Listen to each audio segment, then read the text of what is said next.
whose secretariat is in Nairobi. We have members in 50 African countries as well as the diaspora.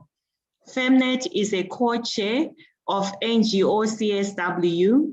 NGO CSW brings together women from the different regions. So we are a co-chair of NGO CSW Africa, together with co-chairs. We also have Lois. Lois is on this call. She'll come later. She's from Wildaf, and she represents West Africa region. We also have a co-chair, Zonziwa, from Cameroon, and she also represents the youth and the young women within us, NGO CSW Africa, and as well as Central Africa. We also have Chantal, she's a Princess Chantal, who is also from Cameroon and also represents the Central Africa region. From Southern Africa, we have the Southern Africa Gender Alliance, which is whose chair is our chair also for FemNet, Madame Emma Kalia. We also have from Southern Africa, WILSA, Women and Law in Southern Africa. In East Africa, we have Akina Mama wa Africa. We have IASI, who also coordinate and who are also part of NGO CSW Africa. We have members from North Africa who also are in both North Africa as well as in MENA region. We have Fatma from Egypt, and we also have Samia from Tunisia.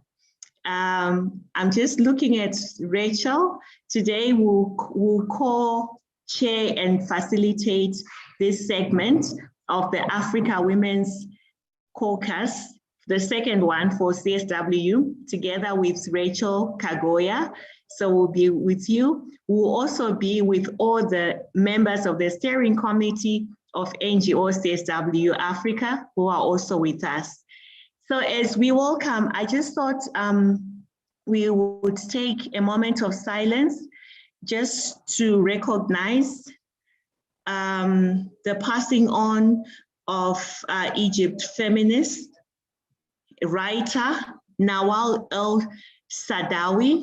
So if we can just take a moment of silence just to honor this amazing woman who had to leave Egypt because of her writings, because of persecution. And today we just want to honor her. She passed on a few days ago, but she did just not only influence the feminist literature on the continent, but globally. Her readings, her interviews have just been amazing, inspirational, and form part of her story of Africa's feminist journey. We'll just take a moment.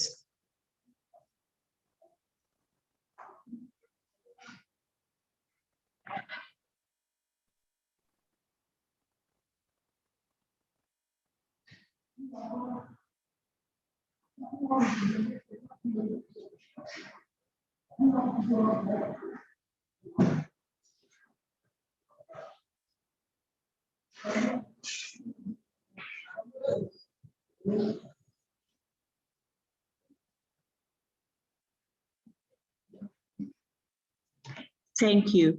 As we take this moment of silence for Egyptian writer, novelist, medical doctor, activist, Nawal El-Saadawi, we say rest in power.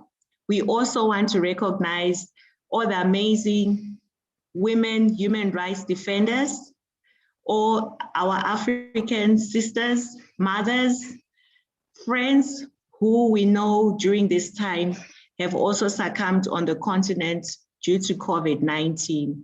So as we start on this sober moment, let me go straight into just doing a quick run through of our program today. We want to know who you are, so please feel free, write your name, tell us where you're coming from, share with us your email address so that we can get in touch with you. also share with us your organization, your country where you are connecting from. Today, I am much honored to start. I'll ask my colleagues just to also paste the agenda for today's meeting. I think with CSW, we have 1 hour, so all our interventions may seem a bit rushed, but we will try as much as possible to find time and moments where we connect as African sisters, as friends, also from the diaspora who are connecting today, so that we can be able to know each other. We can also be able to share what we are doing and our experiences around CSW. So let me start by the poll. If I may ask Josephine, Julie, if you can start with the poll. So we'll be running a quick poll. If we can start it. So if you can just go to your chat box, there's a link which has just been put in by Julie. We'll keep posting this link as well, because we know people join at different times. So if you can just click onto this form, 2 minutes, we are just asking you to kindly complete this poll that we have.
So once again, we want to keep saying thank you for connecting with us this afternoon, this morning, this evening, from wherever we are connecting.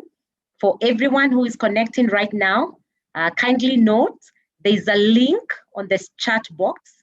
If you can just click on that link, it has 3 questions and it's just a tick in, you just tick the appropriate question. And we're just kind of concluding that. That was just for 2 minutes as we start us off. Yes, thank you, Julie. I see you have reshared the link again. Let's go back to the chat if you haven't, just giving us 1 minute. But allow me also to mention that we are having interpretation. And so again, with the Zoom recording, there is the round global-ish icon below there that we need to connect to click, and then you can select English, French, or Portuguese. Again, there's interpretation in our Zoom call this afternoon. If you can kindly just click on your preferred language for interpretation. For all of us who are coming in, keep going to the chat, click on the link, fill in the responses, the 3 questions in that link, and then also feel free to keep typing in the chat your name, the organization you represent, the country you represent, and even your contacts. Again, like Memory said, trying to maximize on this 1 hour. Of course, if we were in a physical space, it would have been lovely to allow all of us to be able to introduce ourselves. But again, making the most of what we have. Thank you, and back to your Memory.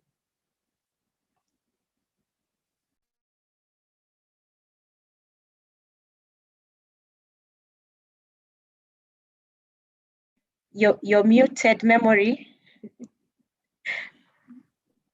Thank you so much. We'll be just quickly sharing the results of the poll. I'll ask Julie to share. Thank you so much. We have 54 people, 57 responses for people who have just responded. The first question, Julie, do you want to read for me? So the first question, is this your first time attending African Women's Caucus? Our response to that.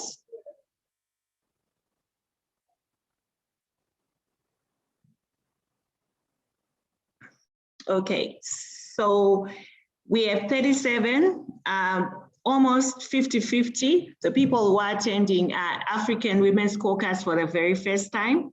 Our second question was, which region do you represent?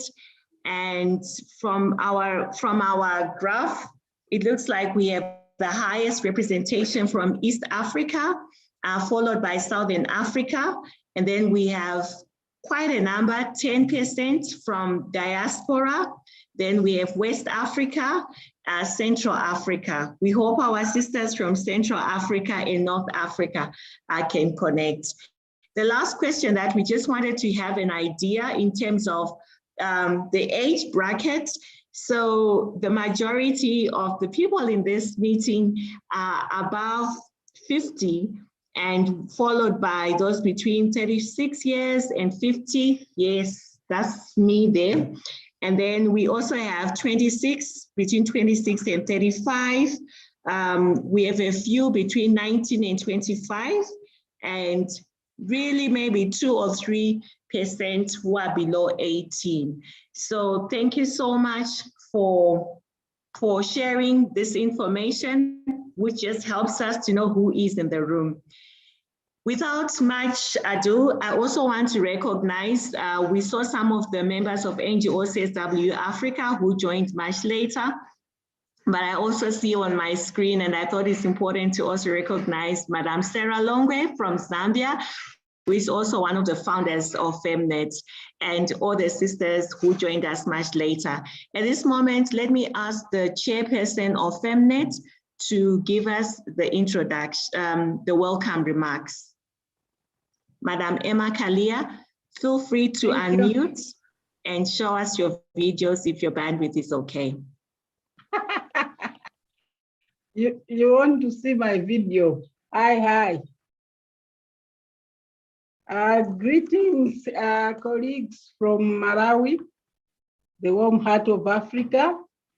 I want to recognize those that are now calling themselves good evening. Somewhere it is morning, somewhere it is good night. There are so many things because we are cutting across the globe.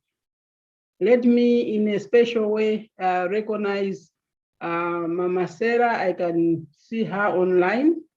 Mama Sarah, feel very welcome, and we are proud that you can still be connecting with us.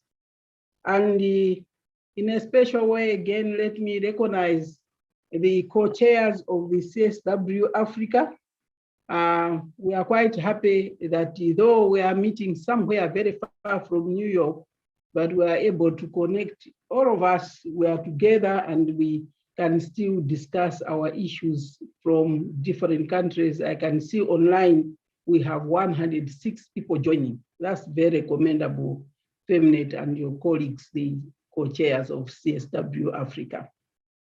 Let me start, colleagues, by saying, I trust that you are all holding on. Sorry to interrupt you, Madam Chair. Oh, thank you. Yes. We're looking for your video. You had covered your video. Oh, okay. Yeah, sorry. Yeah. I don't know if you see there's a reflection from behind, but that's the good place I could sit this afternoon. Colleagues, let me start by saying, I trust that you are all holding on as we continue to navigate the virtual 65th session of the UN Commission on the Status of Women, CSW65, with all the dynamics of access, intermittent connectivity, and Zoom fatigue. I know nowadays it has become even worse than when you are in the office, when you are going out for face-to-face meetings. The caucus, which is held at least 2 months during the CSW, is largely, two times, during the CSW is largely our space where we come together as African women's organizations, feminists, and individual activists to deliberate jointly on the theme of CSW, share information, but also coordinate our advocacy efforts. Colleagues, it is necessary that today we start our meeting by congratulating the newly appointed President of the United Republic of Tanzania, Her Excellency Samia Suluhu Hassan, who comes at the heels of the first African to lead the World Trade Organization, Dr. Ngozi Okonjo-Iweala. The appointment of Her Excellency reminds me of our own former president of Malawi, Dr. Joyce Banda, who said had to wait for 72 hours before the party could announce that a woman was becoming the head of state. Africa is not new to women's leadership. In fact, we have countries like Rwanda, South Africa, Senegal, Namibia, but also Sierra, if I remember very well, who have achieved more than the Beijing minimum of 30% of women in representation, but also in general governance.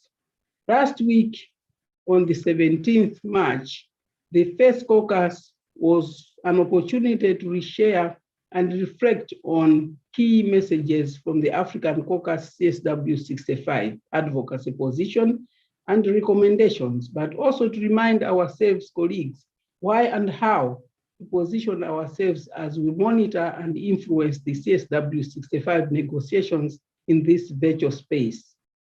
Colleagues, we reiterated that the theme for CSW65, women's full and effective participation and decision-making in public life, as well as the elimination of violence for achieving gender equality and the empowerment of all women and girls, it is fundamentally at the heart of realizing full and meaningful freedoms and rights of all women and girls in all their diversity.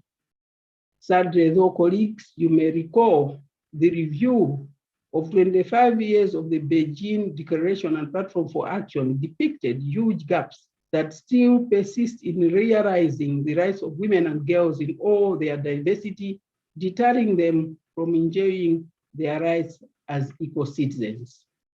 As we caucus today and deliberate, we are cognizant of the overwhelming evidence of continued multiple barriers for women and girls' effective participation in public life, growing fundamentalism and conservatism.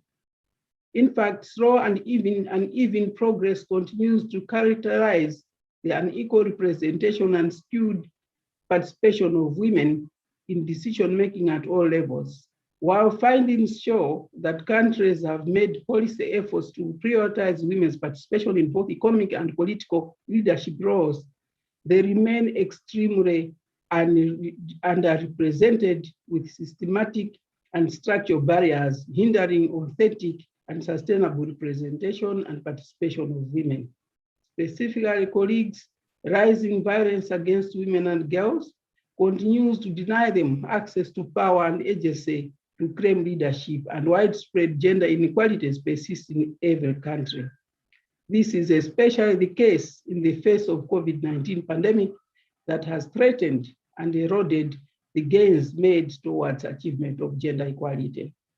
Colleagues, you agree with me, COVID-19 also revealed and aggravated increased rates of violence against women and girls, increased burden of unpaid care and domestic work, massive loss of jobs for women in the informal sector and unemployment for young women and women with disabilities, growing insecure land rights and limited control over national resources, natural resources for women and girls, but also shrinking spaces for women's rights and civil society, violent extremism, and the imminence of and reinforcement of patriarchy.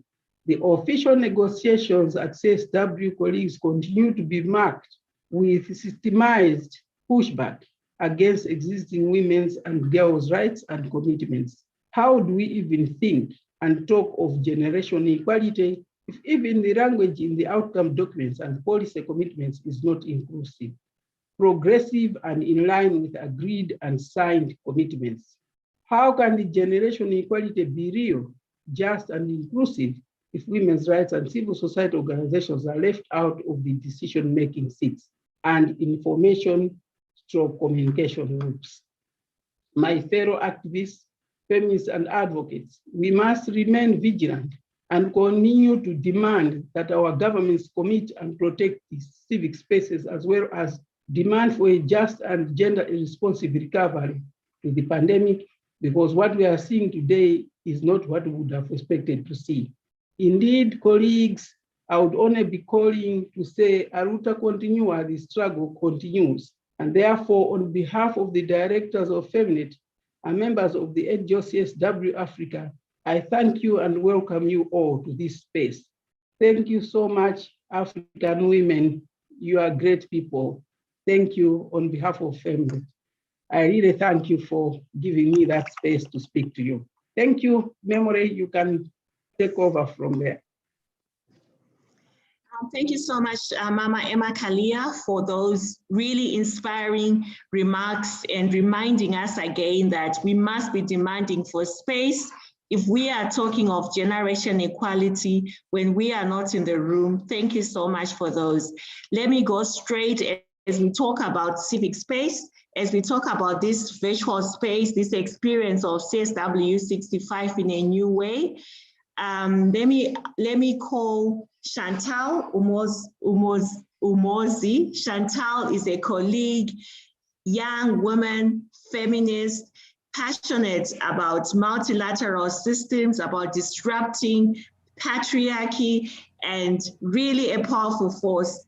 So Chantal is going to give us a quick update on the negotiations, some of the tactics around influencing. She has been following that from civil society, but also as a member of the Women's Rights Caucus and representing FEMNET, representing her organizations. She's a founder of an women's rights organizations in Rwanda called Spectra. Chantal, please go ahead. 10 minutes. Thank you, Memory. Thank you, the chair of the board for FEMNET, FEMNET members, allies, and people from everywhere. Mine will be really brief. I do understand from the statistics that you collected at the beginning of this meeting that we have new faces. We have people that are joining the caucus for the first time, almost half. So I just want to, yes, I'm going to share and focus mostly on negotiations and advocacy regarding the CSW that is currently happening. But I also want to give a little bit of background about why it is very important that we really talk about negotiations that are going on, language, narrative change, and advocacy, especially with the African context and the African group. So, as most of you know, CSW, the Commission on the Status of Women, how the meetings happen is usually like 3 different phases, but parallel kind of phases that are happening at the same time. We have the official meetings that different ministers and officials from governments attend to present the progress on the Beijing platform of action implementation.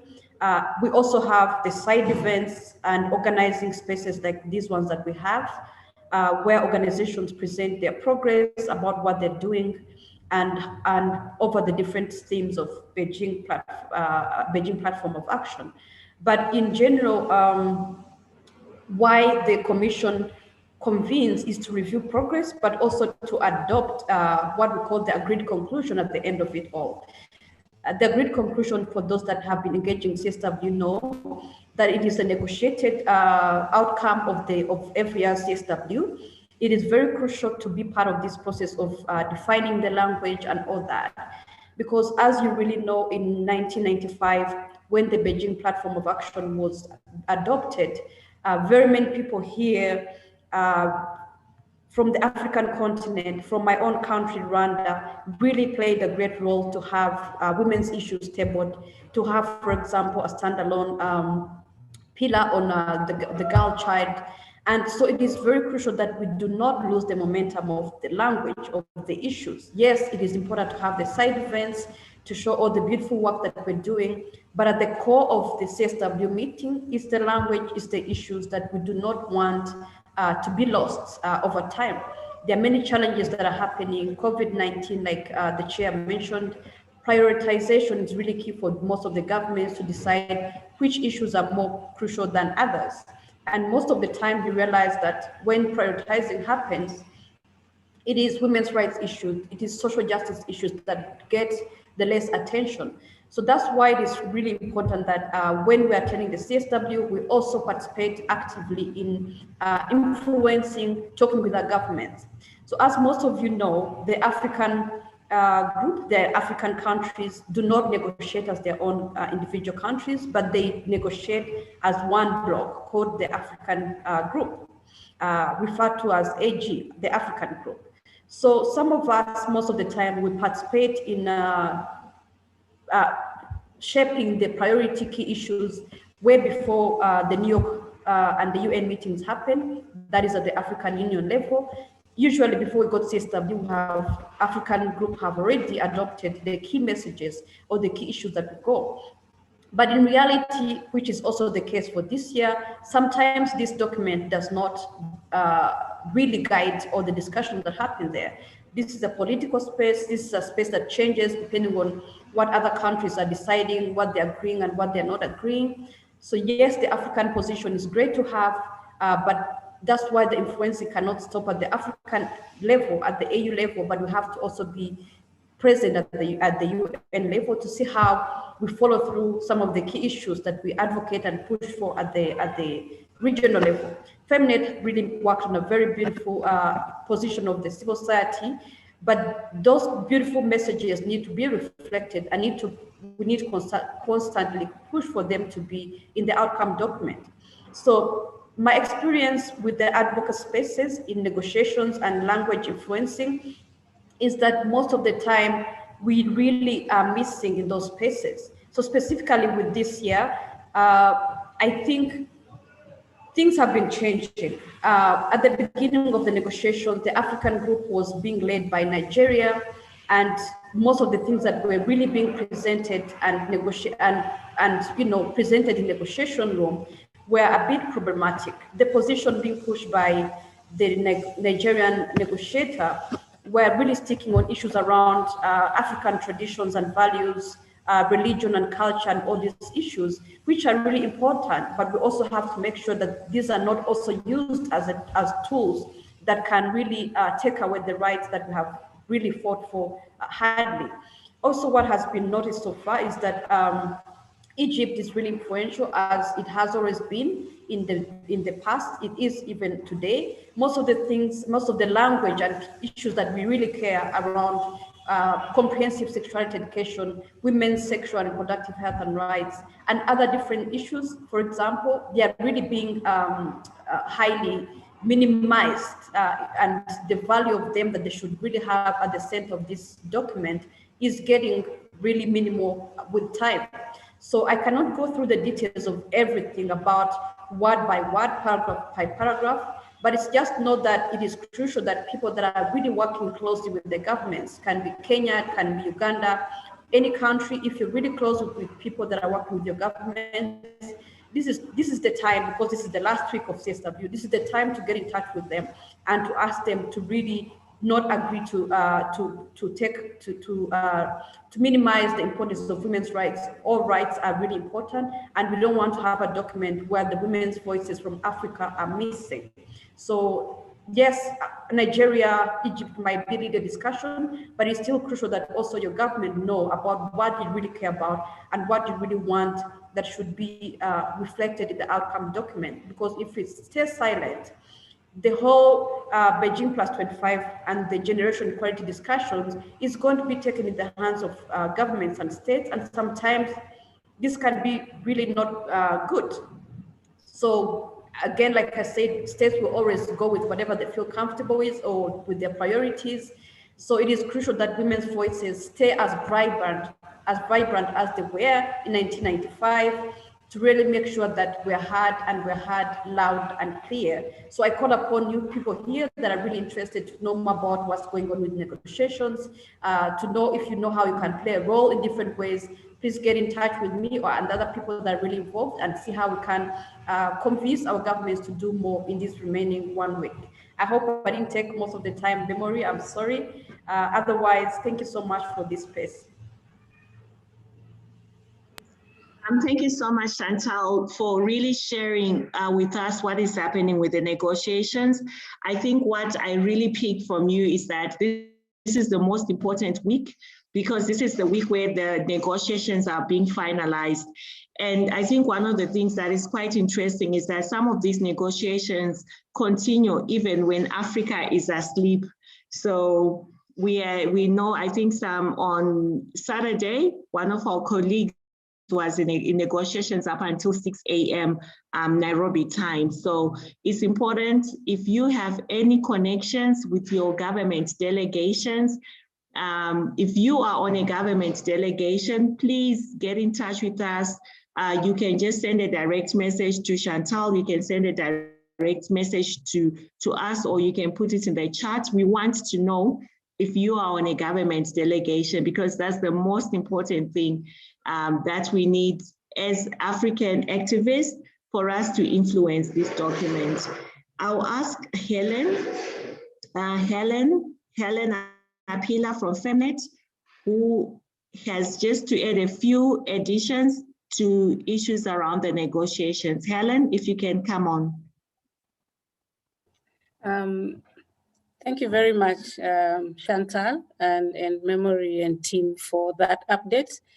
Yes, I think for me, I have very few additions. I'm participating in the negotiations under the women rights, the Global Women Rights Caucus, specifically the advocacy group that is specifically following the conversations around how the discussions on the concluding document is going on.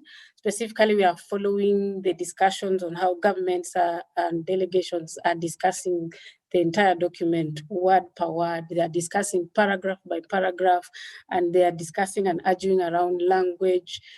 We've seen so far, as Chantal has indicated, of course, there's been very strong back and forth conversations, especially on language around human rights, around violence against women and girls, strong conversations, even some countries pulling out, from the discussion and refusing some of the paragraphs around violence against women. And we've also seen, I think, what is very relevant for us, even at this point, is the convention, the ILO conventions 190, which talks about addressing sexual violence, especially in the workplace. That is a very critical conversation.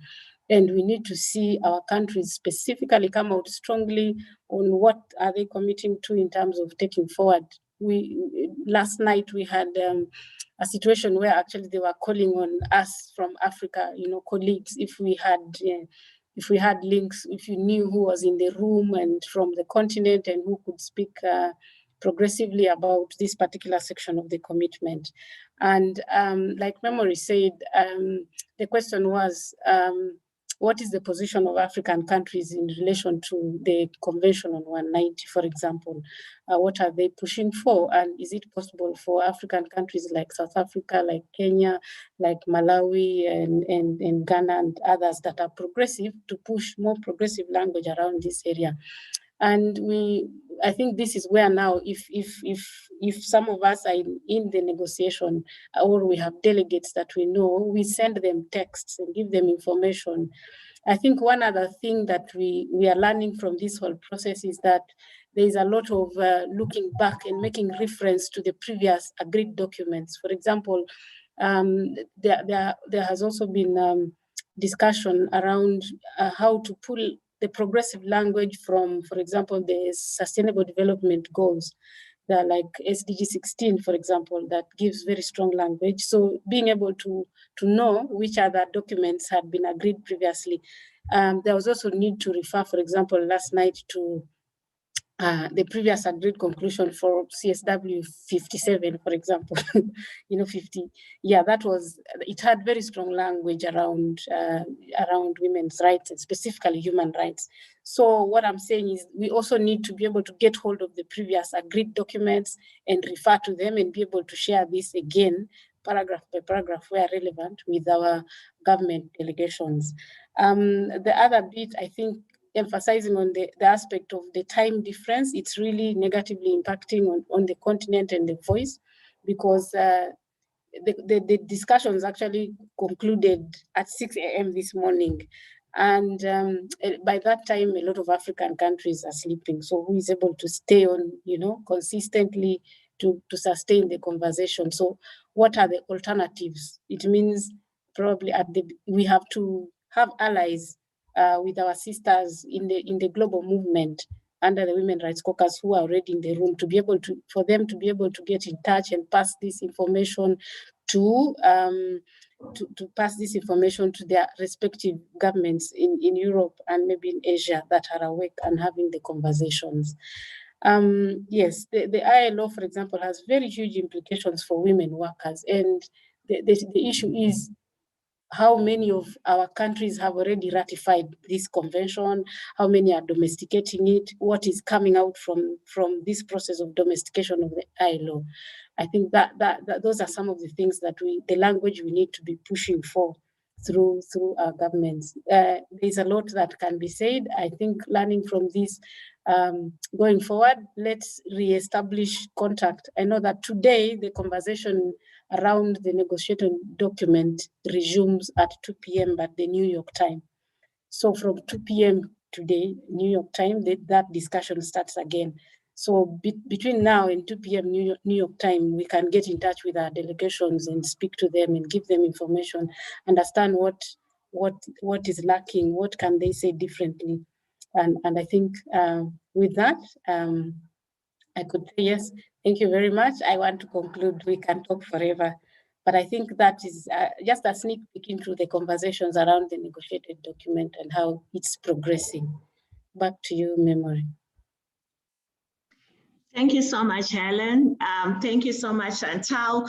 Thank you for other colleagues. I see in the chat, we also have colleagues who are monitoring, but we also have colleagues who have also reached out who have access to governments. And if you can just allow me to mention Felice Nkomo from the South African government, who has also said she will be able to help push the agenda. So it's really good to know if we have more. I know Malawi, we usually have access through our chair, but of course, a lot of you have a lot of influence. A lot of you are working with your governments. It could be in Ghana, even in Egypt, even where we know it may be difficult and your governments are difficult, please reach out to us.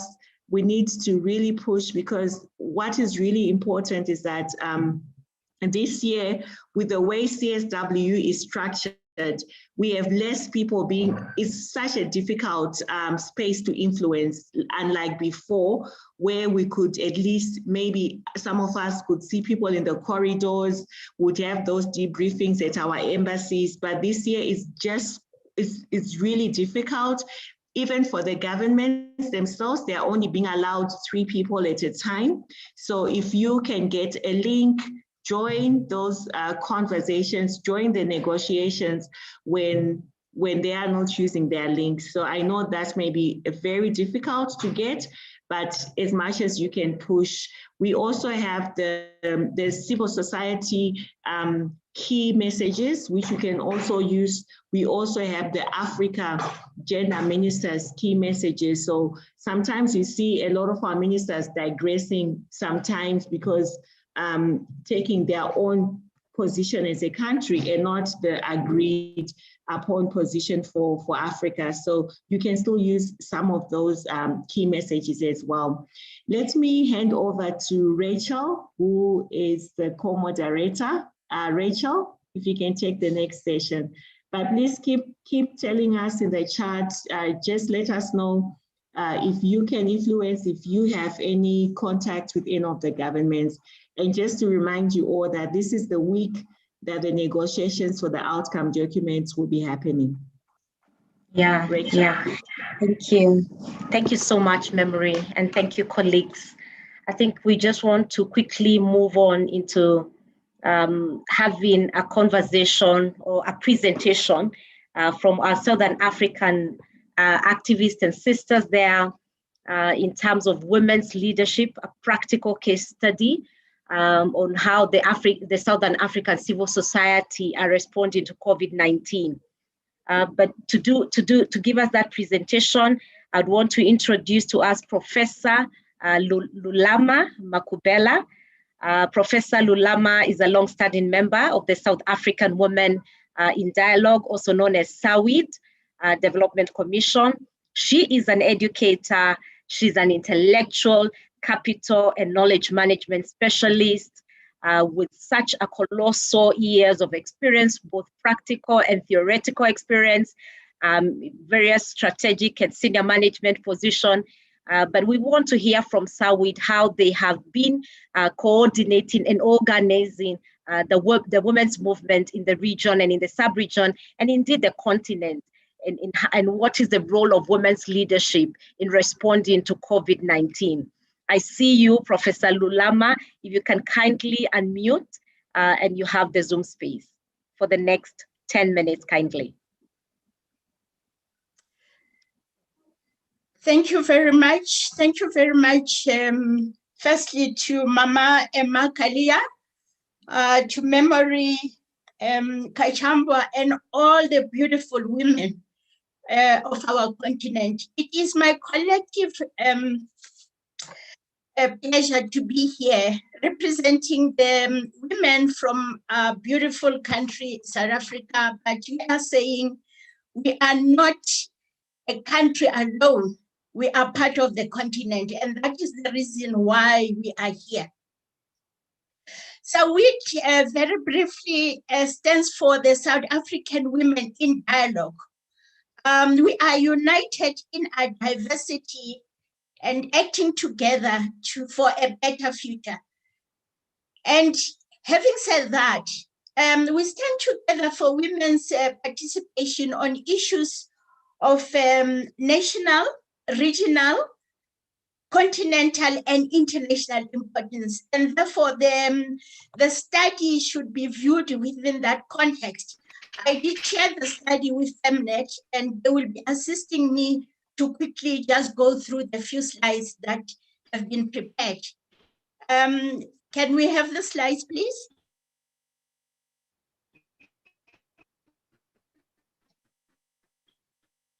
As a background to the study, I would want to quickly share with you that the study, happened as women in South Africa rose up to the occasion as a solidarity effort by Sawidians as lockdown affected food security in families through organizing food parcels for the vulnerable families during COVID. So the summary of our study, which is very rich, the study is 180 pages long. So what you see is just an appetizer of what we have done, from SAWID. And therefore, we'll just be touching few nuggets of what came out of the study. But very briefly, the summary report is an outcome of a 6-month transdisciplinary desktop study as emergency response to COVID-19. It began in the first week of the lockdown in South Africa, which was in March.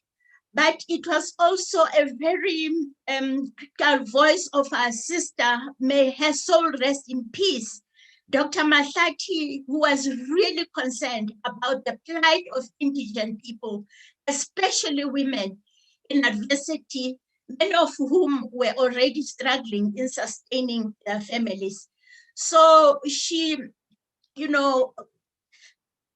brought all of us to reimagine the policies and approaches towards assisting the vulnerable in our country regarding, a response to COVID-19. Therefore, it is no surprise that when COVID-19 pandemic reared its ugly head, a response was to study how this would affect women. But this work, as husband, Dr. Gilliam Mahlati said, that it was her last illustrious way of contributing to what she has done throughout the life of Sawit. Next slide, please. So the purpose and goal of the study, it is persistent structural gaps in South Africa Constitution that deliberately worked against women that the study seek to address, but also relief interventions that we realize as women within the Sawit fold, that the focus on self-reliance, enhancing approaches with vulnerability assessment and indigence strategies are needed. And therefore food parcels on their own would not solve the problem, but also to realize that there is richness amongst us in the work that we do, and therefore the transdisciplinary approach to such work that will close those gaps was very important. And therefore the study was underpinned by systems thinking and design thinking methodologies. Next slide, please. The study constituted 6 chapters, but at the core of our study, there were 4 critical chapters. Very briefly, chapter 1, more introductory, but our critical chapter 2, frame the study to really grapple with the complexity of poverty. Addressing it requires holistic immersion of those pioneering in the struggles to understand the contrast between gendered economic interventions and feminist economics in addressing COVID-19 in a broader African context. And 2, a chapter following chapter linked to Sustainable Development Goals 1, 2, 6, 8, and 10, it sought to establish whether the basket of social protection measures provided by the state had reached the vulnerable and indigent in South Africa, and to what extent that has happened. So the policies reviewed were not only related to social policy, but also include those that cover basic services. Chapter 4, which zoomed into food crisis, was the tackling sustainable goals 2, 12, and 15, concerned with ending hunger, ensuring sustainability in consumption and production, and sustainable use of the land, to identify the elements that comprise the national food system, whether the national policy framework has enabled an effective response to COVID-19 regarding food security, and what is needed to make South Africa's food security policy framework more resilient. And chapter 5 looked at examining the current service delivery system to determine their driving factors and future potential. So here we looked at various case studies that acknowledge the role of the NGOs and civil society as an extension of the government. So the case study analysis signaled that the social contract between government and society requires reinforcement through partnership between civil society and the state. At the end, next slide, please.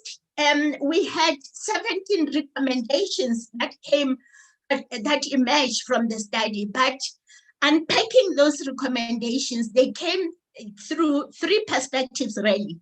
The first being structural, transformational, and operational. From a structural point of view, the whole design and execution of strategies, we, as those that were involved in the study, acknowledge that everything that women have to do must be evidence-based, must be knowledge-driven. In this regard, the critical reflective model is key and rests on 3 fundamental pillars. And those pillars speak to systems thinking, design thinking, and participatory action research, because if we do things in patches and do not coordinate our work from Southern Africa or East Africa, or just the whole a continent without thinking systematically, our efforts will not really go any far. From a transformational point of view, is the need to ignite the continental feminist movement moving forward. And what we are doing here is not necessarily showcasing South Africa, but using SAWID as a learning point. You know, making it clear that policy review and change has to have a very, very specific feminist perspective that is urgently required.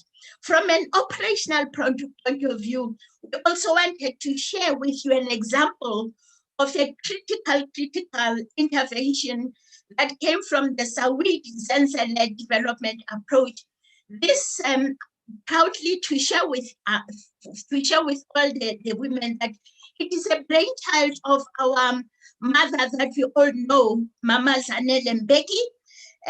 When we came with the SAWID development caravan, the approach involved the model in which family-based model, where one social auxiliary worker, later upskilled as family development workers, were assigned 10 families, and each in a 3 to 5 year action learning research approach aimed at professionalizing and remunerating unpaid work, which more often women do not get paid in family development, while linking every family to development resources in partnership with their local communities, government, and civil society stakeholders. So that is a critical operational example that we also wanted to share with you, that it is doable if we pool our resources together and use our feminist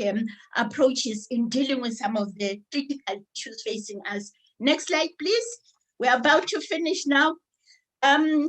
We then said, out of the work, out of the lessons and the recommendations that we wanted to share with you, is that we are approaching this as a longitudinal study, and we do hope that our regional communities will also be able to join this, so that at the end of hopefully a 5-year period, we will have an Africa-wide response to all this that we have shared with us, because much as we're sitting here with a crisis of COVID-19 pandemic, we really, none of us can tell where it will end. And therefore, some of the lessons and recommendations that we're sharing with you is that we need production of relevant and appropriate knowledge for action and tuition, creation of predictable system, creation of accountable system, creation of sound policy-making mechanisms,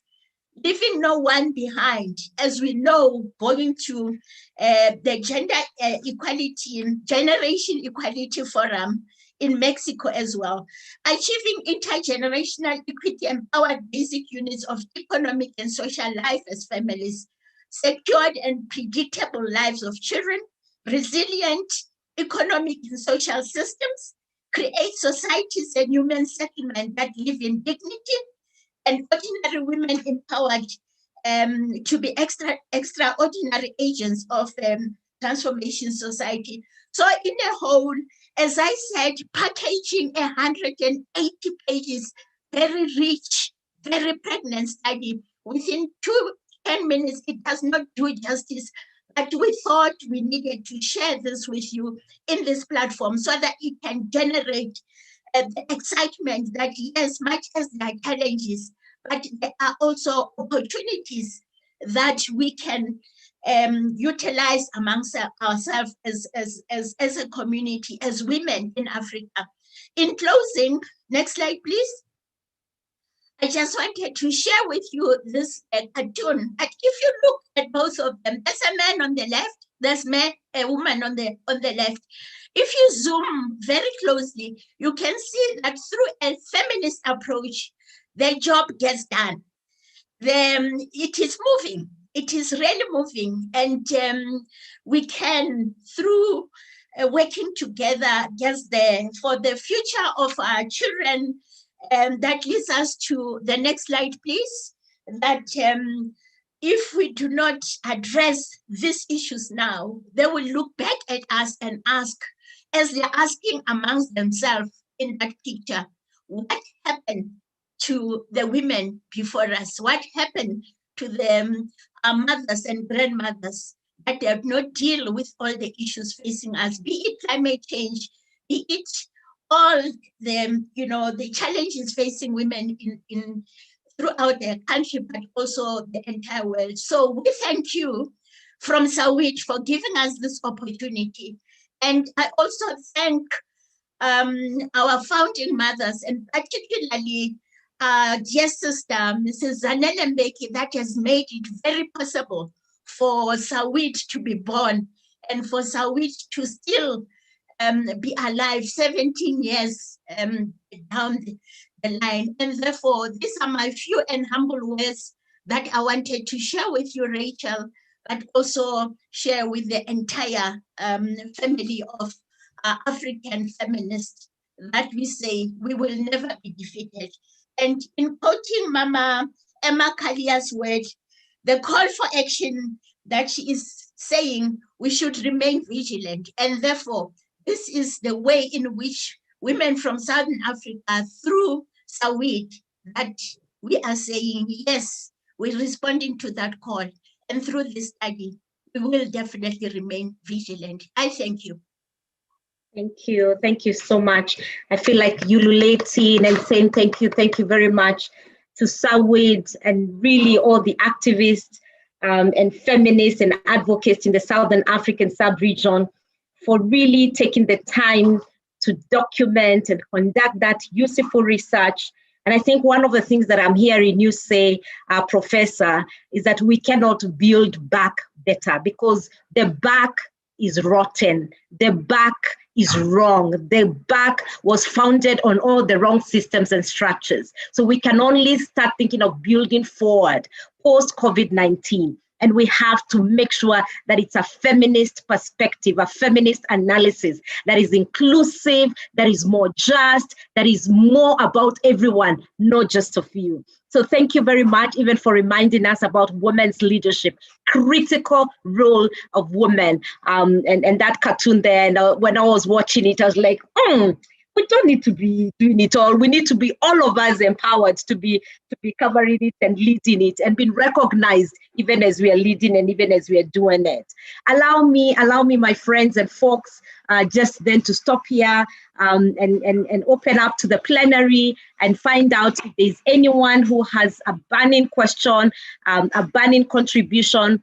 But because I also noticed that the time has really zoomed past us, I see it's already 2 minutes past 3 o'clock, which was supposed to be ending. I'm just requesting for about 15 of your minutes. And in those next 15 minutes, I just want to quickly share with you a video clip that we have been coordinating together with other activists across the country, across the continent, on generation equality. Because from here next week, we are moving into the next bandwagon, which is Generation Equality Forum in Mexico. And to do that now, for the next 2 minutes, kindly, I'm inviting you, Julie, if you can quickly just share with us the short clip, just that short 2-minute clip on the Generation Equality Forum. What is the key message we want to take to that forum? Because remember, we're saying we are watching the language, we are monitoring the commitments, the ones that are existent and the ones that we want to see in these outcome documents. But we know we are also headed to Mexico next week. What is the critical message that we want to carry with us to Mexico? Julie, are you ready? Julie Okiro? Yes, I am. Yes, thank you.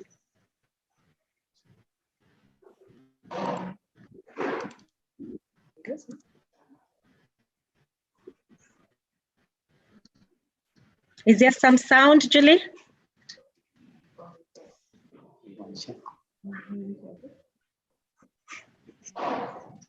Okay, as Julie is trying to sort out the sound, again, I'm conscious about the time.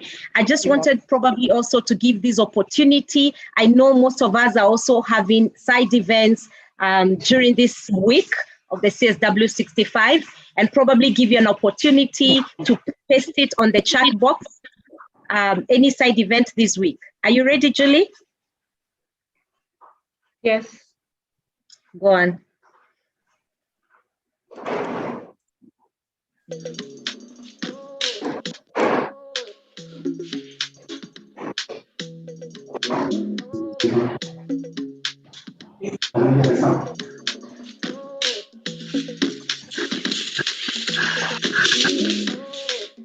Eliminate harmful activities and ensure girls enjoy their rights and pursue their fullest potential. Mexico, here we come!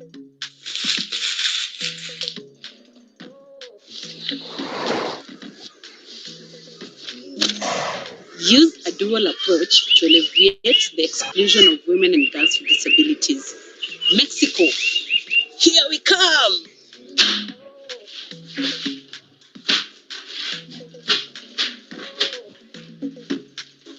Commit to the universal ratification and implementation of the Maputo Protocol. Mexico, here we come.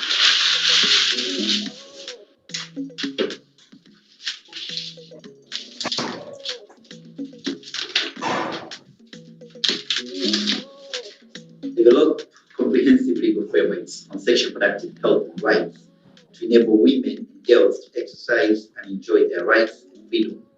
Mexico, here we come. Mexico, here we come. Strengthen public health financing by increasing allocations made to health budgets in a gender-responsive manner.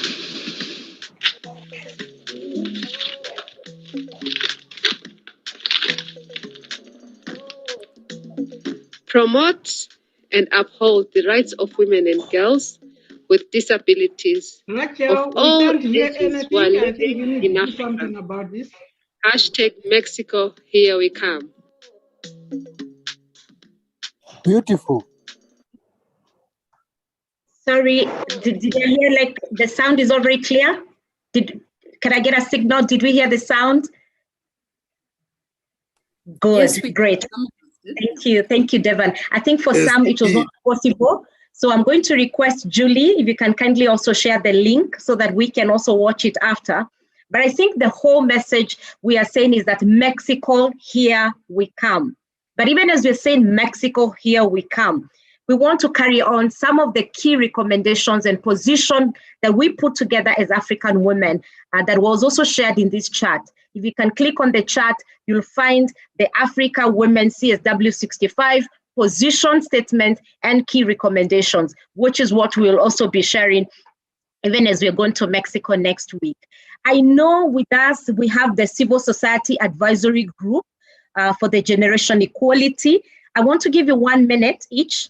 I know Zone, you're connected. I think I also saw you, Felista.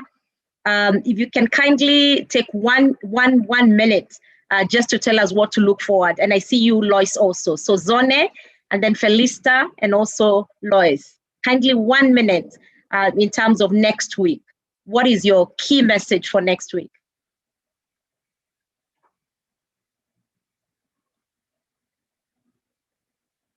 Are you there, Zone?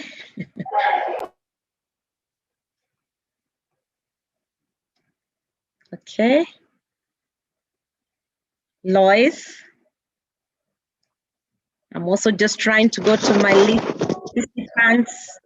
So good You also dropped off. everyone, and bring you greetings from Ghana. And want to encourage everybody to be part of the Mexico Forum, that's the Generations Equality Forum. And Mexico, we will be going through how we've come so far with our Beijing platform for action, where we are, and how we could organize ourselves better with the Action Coalition Forum, and then be able to project the key issues that are pending for us to advocate on. And one of my key messages for Mexico is that we want to strengthen health financing and ensuring that our budget allocations are gender sensitive. So I will encourage everyone that you shouldn't miss out on Mexico, and it's going to be great. Thank you so very much.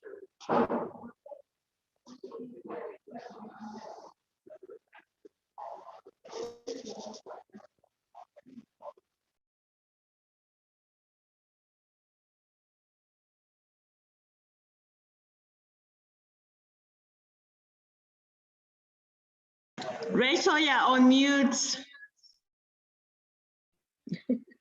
All right, thank you. Thank you. Sorry about that. I think just to say thank you very much, I want to request Chantal Kambiwa to just give us the closing remarks. But even as I invite Chantal Kambiwa to give us the closing remarks, I just want to take this opportunity to once again thank you each one of us for connecting, and for really staying vigilant. I think the call has been from the beginning, let's remain vigilant so that these processes are not just processes we get into the bandwagon in and out, but we are following through not only from the CSW Zoom corridors, but also at the national level with our delegations, with our key policymakers, so that we are reminding them and demanding for the commitments that they have already agreed to. Allow me to say thank you very much. I want to invite Josephine, if you can kindly just drop the link on the chat and requesting all of us, if you can kindly click on that link. We would love to hear from you, feedback, just share with us what are your thoughts, particularly with this first virtual CSW. What has been your experience around the virtual CSW65? For our own learnings, but also for sharing with UN Women and the NGO CSW New York. I want to stop it there and take it back to you, Chantal Kambiwa, if you can kindly connect now and just give us the closing remarks.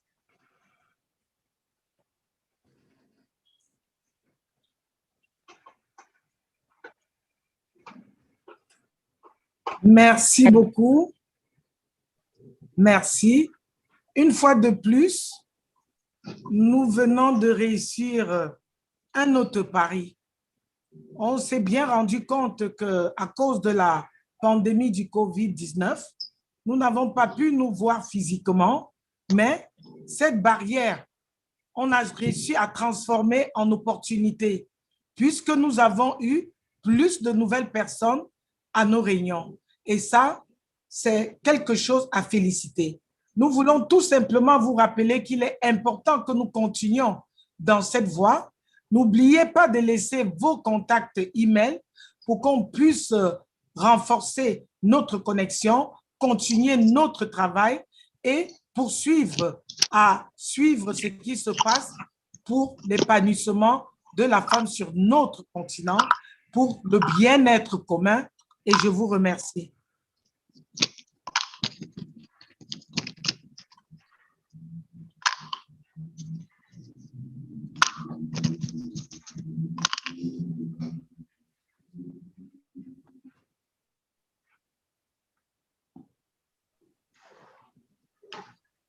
Merci beaucoup, Chantal, for those closing remarks. I know we had to rush right at the end because of our time in this virtual space. We will share the key negotiations document. It has been shared, but we'll throw it again in the chat. We hope you'll be able to please take time. Even when we close, you'll still be able to complete the form. I just wanted to get indulgence from Devon. Can we have maybe just 5 minutes? We just wanted people, to greet each other. And is it okay, Devon? Do we have to go out? Okay, all right. All right, no, thank you so much. I think my emphasis, even as we close, I just wanted us to, if you can see, there's a form, there's a Google form, which has been put in the chat box. Please click on the Google form. We just want to hear from you. How should we make CSW better? How has the virtual been like? We also want to take these recommendations to UN Women in terms of the ways of work. We also want to hear from you how you're going to localize CSW. Today, I was invited by the government of Kenya, State Department of Gender, who were relaunching. They launched 4 policies, gender policies, tools, and strategies as a way of bringing CSW to the local level. So we are very much interested, especially now as we know we are now no longer in the virtual space. We are not able to travel. but we need to do a lot of our advocacy at a local level, connecting with the regional and the global. So we also want to hear from you after CSW.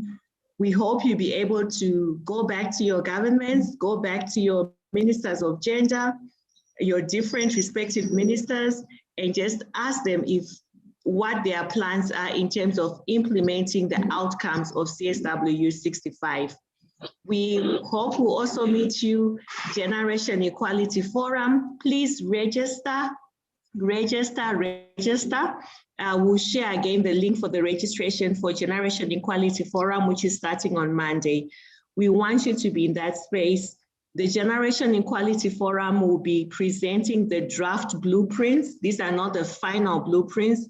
So it's critical for African women activists in all your diversity to be part of the 6 Action Coalition, to have your issues heard, and to make sure you're influencing the recommitment of gender equality ideals at Generation Equality Forum next week. So we'll see you in Mexico.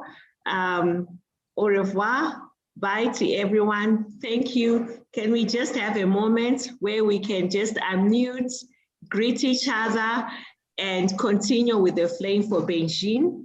If you are interested in sharing a video, you saw the 2-minute video. If you would like to send us a small 1-minute video of your Hier, Georges t'a parlé, il était enrhumé comme tout. Merci beaucoup.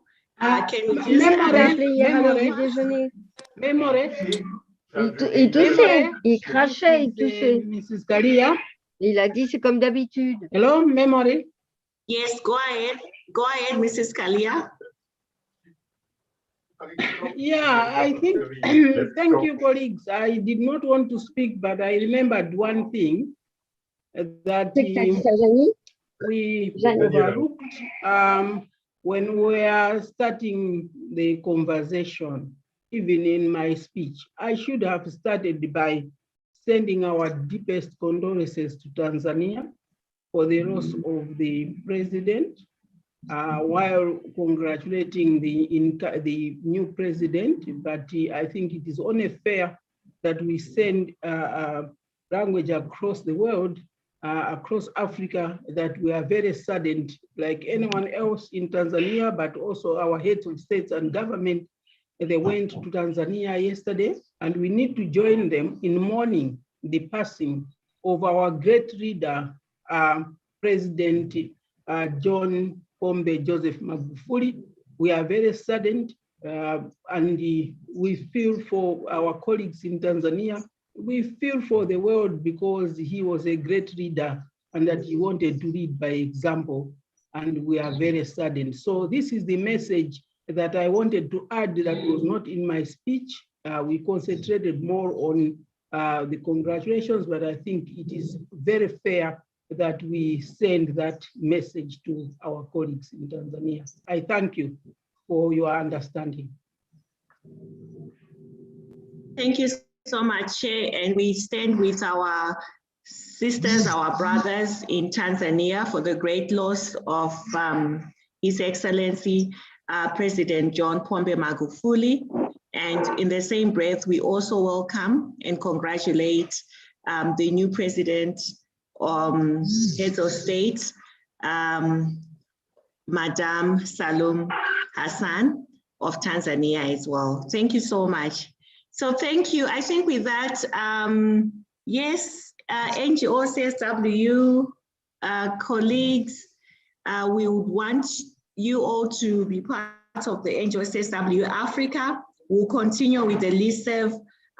We'll continue also sharing the updates. Thank you so much. Thank you also to Devon from NGO CSW New York for waking up early and for helping and for supporting us. We hope you continue pushing for negotiations. We hope to see you again next week in Generation Equality. Please register for Mexico. Asante sana. If we Thank can you, unmute. Memory and team. Thank you, thank you. Let's All the best. Bye. Bye-bye. Thank you so much. I appreciate you. Bye-bye. Please get in touch with me, Lloyd. Thank you so Lloyd, much. get in touch with Thanks, Steve. Rachel. Thanks, Memory. Thank you, Professor. Thank you for your presentation. And we do it more often at the national level as well. Many Yes, thanks, Anita Memory and Continua. company. Give women the space they be. Many thanks from Canada. Bye. Thank you. Merci beaucoup de Paris. Thank you very much from Paris. Bye-bye. Remember, Mexico, here we come. Thank you very much. Mexico, here we come.